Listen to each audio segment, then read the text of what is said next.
구약성경 673쪽입니다.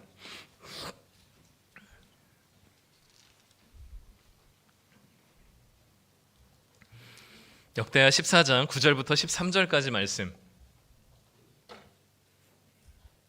네, 우리 다 찾으신 줄 알고 한 절씩 교독하고요. 마지막 절은 같이 읽도록 하겠습니다. 구스 사람 세라가 그들을 치려하여 군사 100만 명과 병거 300대를 거느리고 마레사에 이르매 아사가 마주 나가서 마레사의 스바다 골짜기에 전열을 갖추고 아사가 그의 하나님 여호와께 부르짖어 이르되 여호와여 힘이 강한 자와 약한 자 사이에는 주밖에 도와줄 이가 없사오니 우리 하나님 여호와여 우리를 도우소서.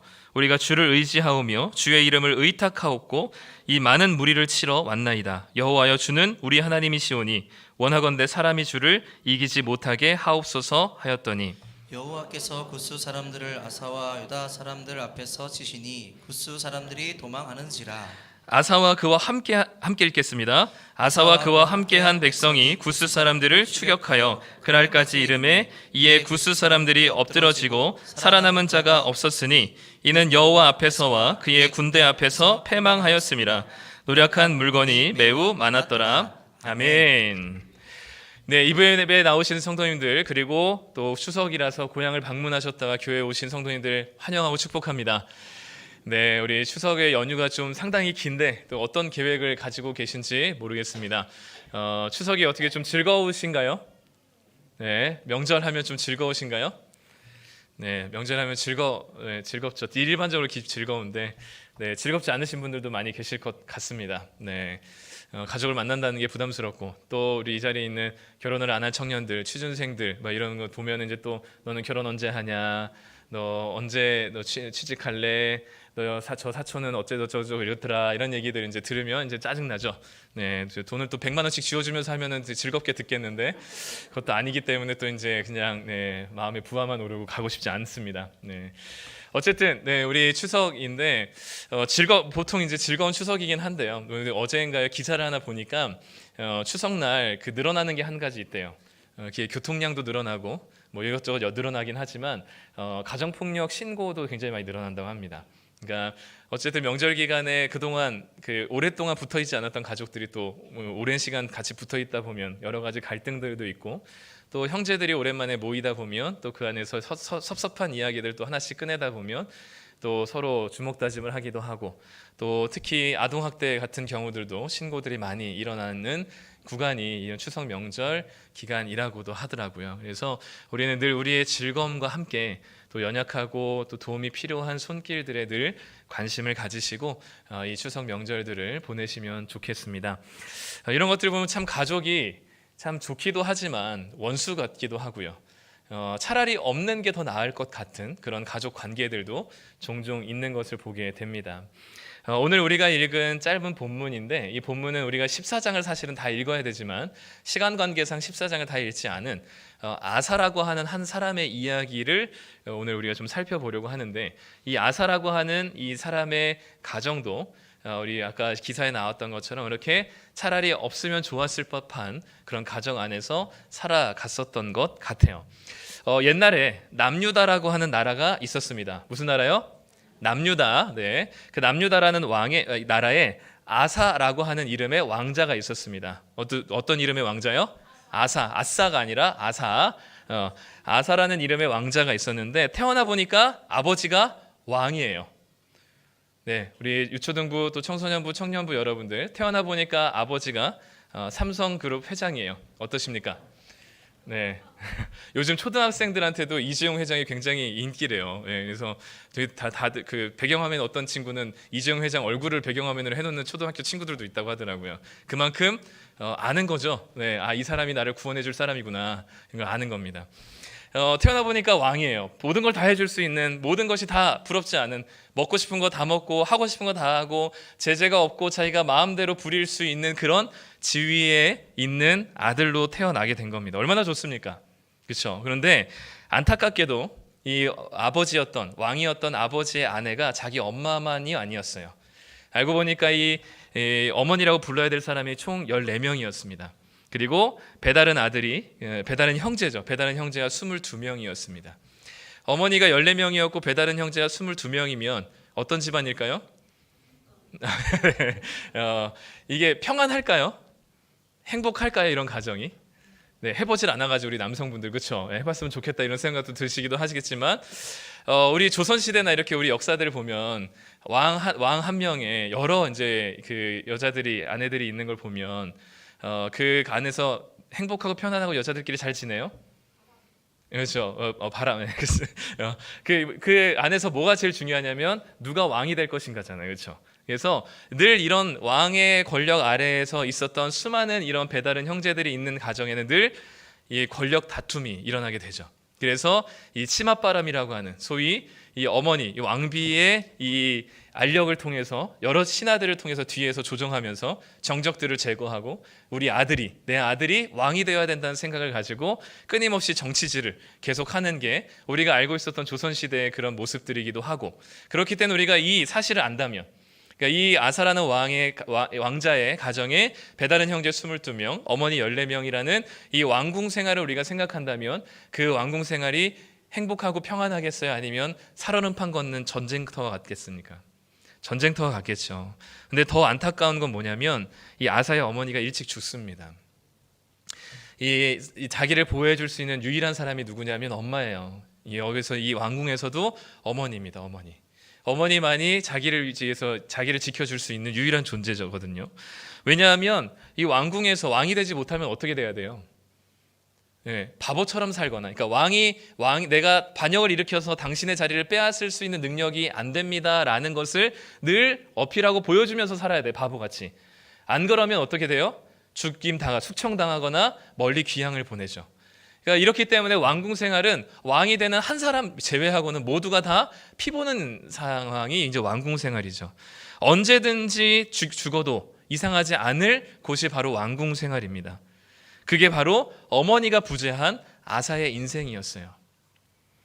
행복할까요? 네, 왕궁에 있는 게 즐거웠을까요? 하루도 평안한 날이 없겠죠. 늘 언제 죽임을 당할지 모를 두려움에 전쟁 같은 나날을 보냈을 겁니다. 그래서 그런지 이 아사의 가장 깊숙한 속에 있었던 아주 중요한 감정은 뭐였냐면 두려움이었어요. 두려움. 이 두려움이 얼마나 컸는지 역대하 14장에 아사의 이야기를 기록하는데 이 기록에서 가장 많이 등장하는 단어가 뭐냐면 평안입니다. 그러니까 아사는 너무 두려운 어린 시절을 보냈기 때문에 아사가 꿈꾸는 삶은 뭐냐면 아무런 갈등과 문제가 없는 평안한 상태를 원했어요. 그게 아사가 어린 시절 자기 마음 깊은 곳에 있었던 두려움이었습니다. 이런 상황 속에서 우리 성도님들이 만약에 이 아사라며 왕궁에서 살고 싶으신가요? 어찌 보면 차라리 그냥 평범한 일반 백성의 삶을 꿈꾸는 게 훨씬 더 좋을 것 같기도 합니다. 아무리 좋은 반찬을, 맛있는 반찬을, 엽떡을 먹는다 하더라도, 아무리 좋은 옷을 입는다고 하더라도 그게 다 무슨 의미가 있을까요? 언제 죽을지 모르는 그 위기 상황 속에서 살고 있는 그 왕궁의 생활이. 그러니까 우리가 신앙 생활을 빼더라도 하나님을 빼고서라도 부자가 되는 것이나 성공하는 것이 성공하는 이런 것들이 본질적으로 우리가 추구해야 되는 것이 아니라는 사실은 너무 잘 알고 있는 것 같습니다. 그렇기 때문에 이번 추석에 우리 조카들을 만나시거든 또는 사촌을 만나시거든 공부 잘하고 있니? 결혼은 언제 하니? 라면서 다른 사촌들과 비교하지 마시고 고생이 많다, 밥은 잘 먹고 다니니? 라고 하면서 5만 원을 살포시 지어주시면 아주 열광적인 응원을 받으실 수 있을 것 같습니다. 어쨌든 이 아사의 삶은 전쟁 같은 삶이었어요.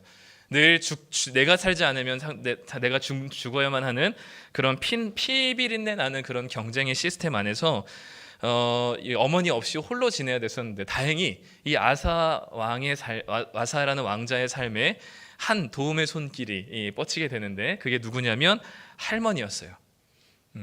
역대하에서는 할머니 마아가라고 이야기하는데 그 마아가라고 이름하는 할머니가 아사를 지극정성 돌보아주고 있었습니다. 우리 그 소위 조선시대 때 사극에 보면 데비마마라고도 부르죠. 이 데비마마가 손주였던 아사의 뒤를 봐주고 있었던 거죠. 전쟁 같았던 그 왕궁에서 드디어 할머니의 보호를 받으며 나름 평안한 삶을 살게 되었습니다. 할머니 덕분에요. 그래서 역대하에서는 이 마아가 할머니를 아사의 할머니라고 부르지 않고 아사의 어머니라고 기록할 정도로 이 할머니가 이 마아가가 이 아사의 지극정성의 어머니 역할을 다 해줬던 것이죠. 그런 그가 할머니의 이 극진한 사랑과 지원을 받아서 아버지의 뒤를 이어서 드디어 왕이 됩니다. 아사가 왕이 되어서 가장 먼저 뭘 했을까요? 아사가 왕이 된 게 자기 혼자 힘으로 된 게 아니에요. 할머니의 지극정성한 도움과 돌봄 때문에 여러 22명의 22대 1의 경쟁률을 뚫고 살아남았습니다. 그러면 이제 어떻게 해야 되는 게 맞아요? 할머니에 대한 뭔가 감사를 표시하거나 뭔가 보답을 해야 될 거 아니에요, 그렇죠? 그런데 이 아사가 왕이 되어서 첫 번째로 한 것이 역대하 14장 2절부터 5절에 기록되어 있는데요. 우리 같이 한번 읽어보도록 하겠습니다. 아사가 그의 하나님 여호와 보시기에 선과 정의를 행하여 이방 제단과 산당을 없애고 주상을 깨뜨리며 아세라상을 찢고 유다 사람에게 명하여 그 조상들의 하나님 여호와를 찾게 하며 그의 율법과 명령을 행하게 하고 또 유다 모든 성읍에서 산당과 태양상을 없애매 나라가 그 안에서 평안함을 누리리라. 아멘. 아사 왕위에서 할머니에게 보답을 한거나 또는 이 나라를 튼튼하게 하기 위해서 뭔가 성을 건축하거나 군대 조직을 만들거나 하지 않고 아사가 제일 먼저 한 것이 무엇이냐면 모든 우상을 다 깨뜨려서 제한 겁니다. 특별히 여기서 우리가 눈여겨봐야 될 우상의 이름이 누구냐면 아세라상입니다. 이 아세라상이 왜 눈여겨봐야 될 거냐면 역대하 15장 16절에 보면 이렇게 기록하고 있거든요. 같이 한번 읽겠습니다.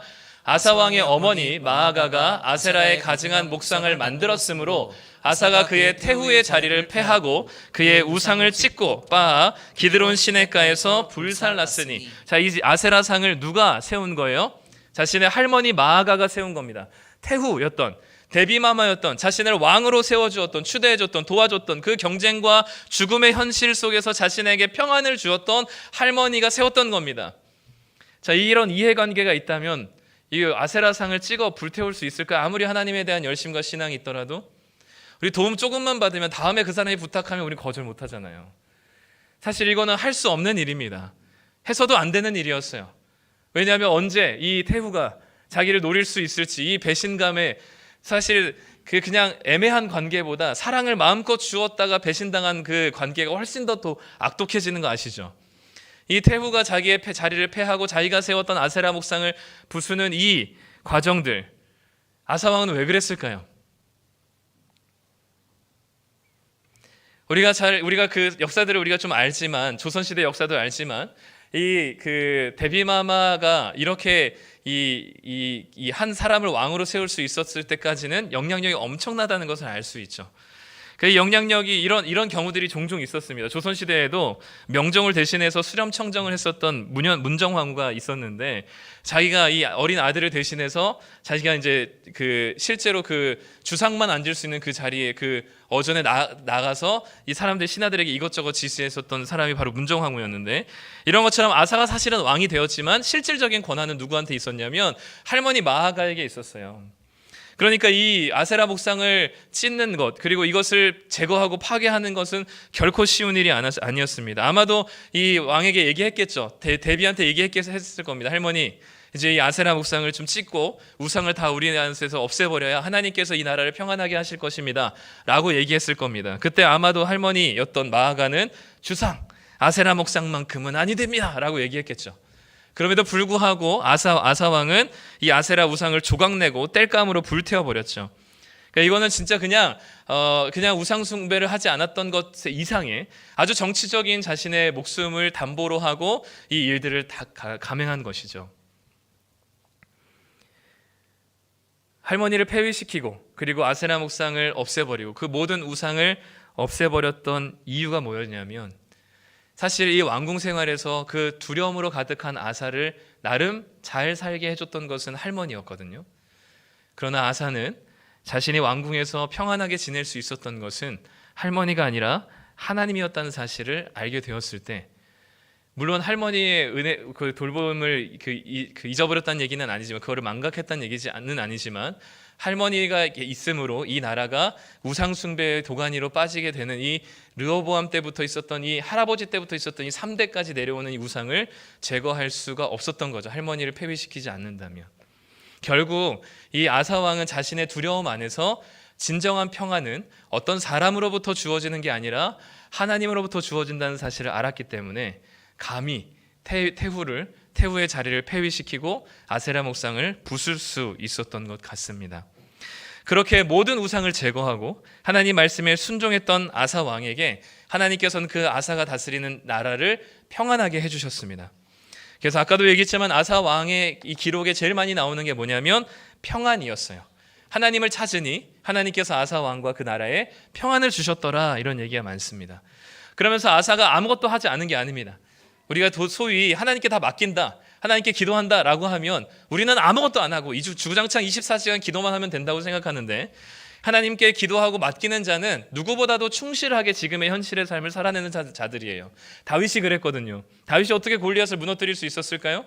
다윗이 자신이 목동이던 시절에 양을 지켜야만 하는 자신의 미션이 주어졌고, 아무도 그 자신의 삶을 보지 않고 확인하지 않는 자기 혼자만에 있는 그 시간 속에서 최선을 다해서 양을 뺏기지 않기 위해서 맹수들을 향해서 물매질을 했거든요. 수십 번, 수백 번, 수천 번을 물매질을 했기 때문에 자기가 원하는 곳에 물매를 던질 수 있었던 실력이 있었던 겁니다.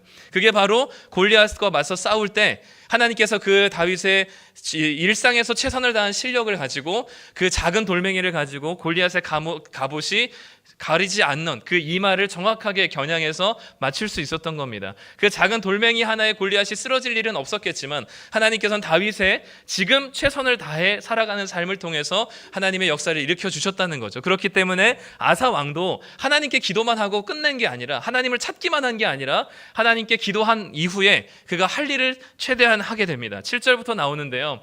아사가 뭘 하냐면 이 땅에 이 성읍들을 내가 재건축하겠다. 그리고 그 주위에 성곽과 망대와 문과 빗장을 만들어서 많은 주변 나라들의 공격으로부터 대비를 하고 있었습니다.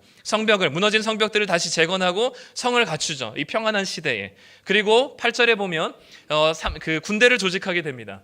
유다 사람 중에 30만 명, 베냐민 사람 중에 28만 명 해서 총 58만 명의 군대를 조직하죠. 어마무시한 군대를 조직하게 됩니다. 이게 다 언제 일어난 거냐면 하나님께서 주신 평안한 시절에 아사가 자기가 최선을 다해서 누군가의 공격으로부터 대비하고 준비하고 나라를 지키기 위한 방어를 했었던 것이죠. 그런데 중요한 건 뭐냐면 아사가 이렇게 지혜롭게 자기가 할 일을 다 하고 하나님을 정말 열심히 찾고 정말 하나님을 잘 믿었는데, 그래서 그 땅에 하나님이 주시는 평안만 있어야 하는데 그 땅에 어떤 게 생겼냐면 오늘 우리가 읽었었던 9절에 보니까 구스 사람 세라가 100만 명이라는 군대를 끌고 이스라엘을 쳐들어옵니다. 이건요 너무 말이 안 되는 이야기입니다. 왜냐하면 구스라는 땅은 아프리카 저쪽에 있는 땅이에요. 보통 이스라엘을 괴롭히는 나라는 주변에 있는 모압이든지 암몬이든지 블레셋이든지 이런 나라들이 공격할 거 아닙니까? 그런데 이건 약간 억까합니다. 이거는. 그러니까 공격하지도 할 명분도 없고 공격할 수 있는 그 거리도 아닌 저 멀리 있는 먼 나라가 기어이 100만 명을 끌고선 지금 아사가 있는 나라로 공격을 해 들어오는 거예요. 이건 말이 안 되는 이야기입니다. 하나님을 저렇게 열심히 믿고 정말 하나님을 향해서 우상을 다 제거해버리고 하나님에서 태후까지 폐위시키고 하나님께서 주시는 이 나라를 안전하고 튼튼하게 만들기 위해서 그렇게 열심히 애썼는데, 그렇게 하나님께 순종하고 우상을 다 제거한 그 신실하고도 순종한 아주 착하고 신앙심 좋은 이 아사에게 하나님께서 이 먼 나라였었던 구스라는 나라가 공격하도록 허락하신다는 거죠. 가까운 나라도 아니고 싸울 명분도 없는, 정복해봤자 의미도 없는 이 땅에 뭐하러 그 나라가 군대를 이끌고 쳐들어오는가 말입니다. 우리에게도 이런 일들이 종종 있습니다. 정말 예수님 잘 믿고 그래도 나름 최선을 다해서 우리의 삶 속에서 신앙인으로 살아가기 위해서, 그리스도인으로 살아가기 위해서 열심히 살아가는데 뜻하지 않은 정말 예상치 못한 고난과 어려움들이 우리 가운데 마구 쏟아지는 경우들이 있습니다. 아사 왕에게 구스라는 나라가 쳐들어왔던 것처럼 전혀 예기치 않았던 어려움과 고난들이 우리 가운데 찾아오죠. 예수님 잘 믿었는데 갑작스러운 이런 어려움과 고난 앞에서 하나님을 원망하기도 하고 왜 내가 이렇게 예수 잘 믿었는데 이런 어려움을 내가 당해야 되는지 하나님께 묻기도 합니다. 근데 이때 아사가 했었던 행동 그리고 고백이 오늘 우리가 읽은 11절에 담겨 있는데요. 우리 한번 같이 11절 말씀을 읽어보겠습니다. 아사가 그의 하나님 여호와께 부르짖어 이르되 여호와여 힘이 강한 자와 약한 자 사이에는 주밖에 도와줄 이가 없사오니 우리 하나님 여호와여 우리를 도우소서. 우리가 주를 의지하오며 주의 이름을 의탁하옵고 이 많은 무리를 치러 왔나이다. 여호와여 주는 우리 하나님이시오니 원하건대 사람이 주를 이기지 못하게 하옵소서 하였더니, 사실 이 아사가 준비한 그동안에 준비했었던 튼튼한 성읍들, 아사가 준비했었던 그 군대 58만 명이라는 군대 조직들, 그것도 사실 만만치 않은 준비거든요. 그것들을 가지고 100만 명과 싸울 수 있습니다. 충분히. 왜냐하면 구스라는 멀리서 왔기 때문에 식량 문제도 있었고 여러 가지로 불리한 싸움이기도 해요. 그렇다고 이스라엘 남유다 사람들이 군대가 뭐 10만 명, 몇만 명밖에 없는 것도 아니라 무려 60만 명 가까운 군사들이 있었습니다. 그러면 싸워 볼만 하죠. 자기의 군대와 자기가 세워놓은 성읍을 믿고 의지해서 싸울만 합니다. 그런데 여전히 아사는 뭐라고 고백하냐면 자신은 약한 자라고 고백합니다. 하나님이 없으면 이 모든 내가 준비한 것들이 아무 소용이 없다라는 이야기를 하고 있는 거예요. 내가 그동안 수십 년에 하나님께서 주신 평안 가운데 성읍을 건축하고 군대를 조직해서 이렇게 튼튼한 군사 전력을 가지고 있지만 진정으로 나를 구원해 주시고 이 불안과 두려움 속에서 나를 안정하게 하시는 평안을 주실 분은 군대와 성읍이 아니라 하나님이라는 사실을 지금 또한 고백하고 있는 겁니다. 그러니까 아사의 인생에는 두 번의 총 그런 결단이 있었던 것이죠. 한 번은 태우를 폐위시킬 때 하나님께서만이 나를 진정한 안정을 주실 수 있는, 평안을 주실 수 있는 분이라는 사실을 고백하는 결단이었고, 구스와의 전쟁 가운데서 하나님만이 우리를 구원하시고 진정으로 평안을 주실 수 있는 분이라는 사실을 이 아사가 믿음으로 고백했던 겁니다. 이건 대단한 겁니다. 왜냐하면 이 아사에게 아까도 얘기했지만 어린 시절에 그 마음 가운데 있었던 감정이 뭐예요? 두려움이에요. 죽음에 대한 두려움입니다. 언제 어떻게 죽임당할지 모르는 두려움이에요. 그 두려움이요, 한 사람 앞에 심겨지면 그 두려움은 하나님을 바라보게 하기보다는 다른 것을 취하게 해요. 다른 우상을 만들기에 아주 적합합니다. 어떤 분이 잔고에 1억이 없으면 불안하신 분 혹시 있으세요? 1억 정도의 여유 자금이 없으면 내 삶이 망가진 것 같고 무너진 것 같은 분 계십니까? 돈에 대한 두려움이 우리 안에 있는 겁니다. 그 두려움이 우리 가운데 있으면 하나님을 바라보지 못하게 하고 어떻게 하면 그 돈을 더 채우고 더 많이 소유하기 위해서 우리의 삶의 방향을 나아가게 해요. 그게 우리의 우상이거든요. 관계에 집착하시는 분 계세요? 저 사람과 내 관계가 끊어지면 마치 내가 부정당하는 것 같고 더 이상 나는 이 세상에서 나를 좋아해 주는 사람이 없을 것만 같고, 그런 관계 속에서 저 관계가 끊어지는 것을 원치 않기 때문에 상대방이 원하는 것을 계속해서 노예처럼 들어주고 계신 분 계십니까? 그 안에 또한 관계의 두려움이 심겨진 거예요. 마찬가지로 우리 안에 각자에 다 두려움이 있습니다. 성공하지 못하면 어떡하지? 저 친구보다 내가 나아지지 못하면 어떡하지? 내 연봉이 꿀리면 어떡하지? 내 자녀가 이렇게 내가 원하는 대로 잘 자라지 못하면 어떡하지? 저 옆집에 있는 저 집사님, 저 권사님의 자녀들처럼 자라지 못하면 어떡하지? 중간고사 하는데 성적이 안 나오면 어떡하지? 이번 한번 기말고사 망치면 어떡하지? 열심히 준비했는데 수능 한번 망치면 어떡하지? 성적이 잘 안 나오면 어떡하지? 우리 안에 끊임없는 두려움이 우리 가운데 있죠. 그 두려움이 우리 안에 하나님을 보게 하지 않고 우상을 만들어요. 수많은 우상들을 만들게 합니다. 그런데 아사는 그 우상들을 계속해서 제거해 갔고 그 두려움을 하나님 앞에 있는 그대로 이야기했습니다.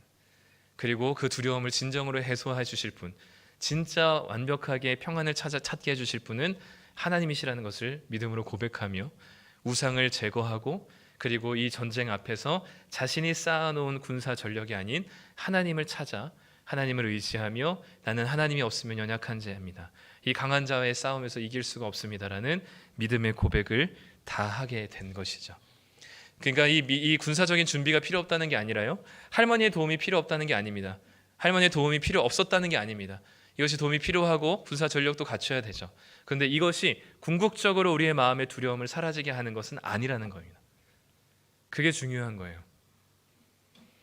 우리는 그 두려움을 가지고 끊임없이 이 세상에서 얘기하는 이 정도 가지고 있으면 두려움이 좀 사라져, 이 정도 성공하면 두려움이 없어져 라고 하는 그 수많은 이야기들 속에서 우리는 자꾸만 그것을 성취하려고 하고 그것을 가지려고 하죠. 근데 자기가 누리고 자기가 보고 있는 또 자기가 준비한 그것들이 결코 자신을 진짜 구원해 줄 수 없다는 사실을 깨달을 때 우리는 하나님을 찾게 되는 놀라운 은혜가 있게 되는 것이죠. 하나님께서는 우리에게 많은 것들을 허락해 주셨습니다. 그러나 우리는 이 아사의 고백처럼 연약한 자입니다. 아무리 많은 군대와 아무리 튼튼한 성이 있더라도 하나님께서 도우시지 않으면 강한 상대를 이길 수가 없습니다. 얼마나 많이 우리가 똑똑한지 모르겠지만, 여러분들이 똑똑한지 모르겠지만 최선을 다해서 공부하셔야만 합니다. 공부도 안 하고 기도하면서 하나님이 성적을 올려달라고 하면 그것은 미신입니다. 무속이에요. 열심히 기도한 만큼 열심히 공부하십시오. 그러나 여러분들의 공부가 여러분들의 열심에 달려있지 않다는 사실 또한 기억하셔야 됩니다. 여러분들의 진로가 여러분들의 수고와 노력에만 달려있지 않다는 사실 또한 기억하셔야 됩니다. 돈을 벌고 계신, 또 직장생활을 하고 계신 우리 성도님들이 계시다면, 또 자영업을 하고 계신 분들이 계시다면, 우리 눈에 보이는 그 돈을 벌어다 주는, 또 우리에게 돈을 주는 그 상사 또는 돈을 벌어다 주는 손님, 그것이 우리의 그분들이 우리에게 돈을 주긴 하지만 그것을 넘어 하나님께서 우리에게 진정으로 그 많은 사람들이, 또 많은 것들이 우리 가운데 채워진다 하더라도 하나님이 아니면 그 어떤 것도 아무런 소용이 없다는 사실을 또한 고백하셔야만 하는 것이죠. 아사의 마음 깊숙한 곳에 있었던 두려움이 우상으로 발현되지 않고 하나님을 찾는 방향으로 나아갔을 때 진정한 평안을 누렸던 것처럼, 우리 성도님들 안에 어떤 두려움이 있는지 모르겠지만 그 두려움이 우상을 찾는 방향으로 나아가지 않고 하나님을 찾고 하나님 안에서 그 두려움을 마주할 수 있는 용기가 있기를 간절히 소망합니다. 그래서 하나님이 주시는 영원하고도 진정한 평안을 얻으실 때, 우리가 당장 돈이 없더라도, 또 우리가 당하는 여러 가지 고난 속에서도 우리는 흔들리지 않고 신실하신 하나님을 믿음으로 우리가 담대하게 나아갈 수 있을 것입니다. 하나님을 찾으십시오. 그리고 하나님이 주시는 평안을 마음껏 누리십시오. 그래서 이번 한 주간 마주하게 되는 많은 친척들과 만남들 속에서 가진 것 없지만, 남보기에 부러워할 만한 성공한 것 없지만, 그럼에도 불구하고 하나님이 주시는 평안 가운데 살아가는 우리의 모습을 통해서 어떻게 하면 그렇게 살아갈 수 있는지를 물어오는 많은 복음의 향기들을 내뿜을 수 있는 성도님들이 되시기를 간절히 축복합니다. 기도하겠습니다. 이 시간에 같이 함께 기도할 때, 하나님 아버지, 우리 안에